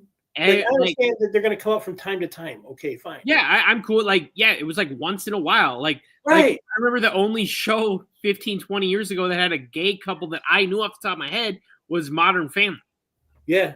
Like, and now it's just like, oh, here. So like when Hollywood's like scripting and directing a show, it's like, all right, gay character, trans character. All right, we got to go back. We don't have a gay character. It's like, I don't have a problem, but it's the fact that like if I turned on 5 shows right now on Hulu that came out in the last year, 3 or 4 of them have a whole slew of gay and trans characters, which again, I just think it's like what Joe Rogan said. He's like, look, it's not that I or anyone has a problem with this, but we're just at a point where it's like, you know what? Enough. Yeah, like why do you feel the need to shove it down my throat? And like the Chucky show on Peacock, whatever. Like when I started watching that show like a year and a half ago, I was like, all right, this is cool. Chucky, like obviously it won't be as cool as the first 2 or 3 movies, but it's, you know, they're bringing back an old school, you know, character. And then I turn it on, high school boys gay romance. I'm like, why do I? This isn't fucking Chucky. Like, yo, and like, I here's don't the wanna- thing. Like, I remember I just stopped watching it like halfway through this season because it was like, I want to see Chucky being a sadistic fucking killer. I don't want to see a gay high school romance. Well, and like, here's the thing: is like, it's one thing if you have a gay character. Yeah. Why do you have to show me their sexuality? Yeah. Nonstop? And why do you have to? Why does that have to be like a main focal point? That's what I'm saying. Like, why can't it just be okay? He's gay. All right, cool. And then you show him like flirting with a kid. No, you got to show him like making out and having like This is the point. sleepovers and shit. Like, to where like I was watching the Munsters the other day from the 1960s. Yeah, like that shit ages fine and it's great and it's funny. Yeah. It's a sitcom, and that's how TV used to be. There didn't have to be a million different characters of all this, you know. Yeah, there might have been different characters of different ethnicity, sexuality, but it wasn't like there was. It felt like there was like this checklist for it. right now it's like, oh well, we didn't cover this. We didn't cover this. We got to make sure. Like, that's not how things are supposed to be. Like, if it happens naturally and like someone has like a gay friend and they're a character, yeah, if it's Brokeback Mountain, Brokeback Mountain or some shit. Right. Like, you know, and you got to think like the whole reason that movie won anything is because at that time it was so rare to see gay shit as like a movie. Even then, now, that was 20 years ago. Right. And now it's like it's just everywhere, dude. And like you said, I'm not hateful against gays. Do what you want, dude. It's just like I don't want you to be a part of every fucking thing I watch, dude. Right. Like that's one of the reasons that like wrestling is. I really think that not the only reason because it's getting better and shit like that. But they don't force this shit down your fucking throat. You can escape. Not at all. Not at all. You don't see fucking like Gunther fucking tonguing fucking Kaiser and shit, dude. You know what I mean? Like, it doesn't. You know what I mean? Like, but but when they do it, it's like comedic, like with like Rico and shit, and like Billy and Chuck. Yeah, it was comedic. And then at the end, they're like, "We're not gay." Like, what are you guys thinking? It's like, dude, come on, bro.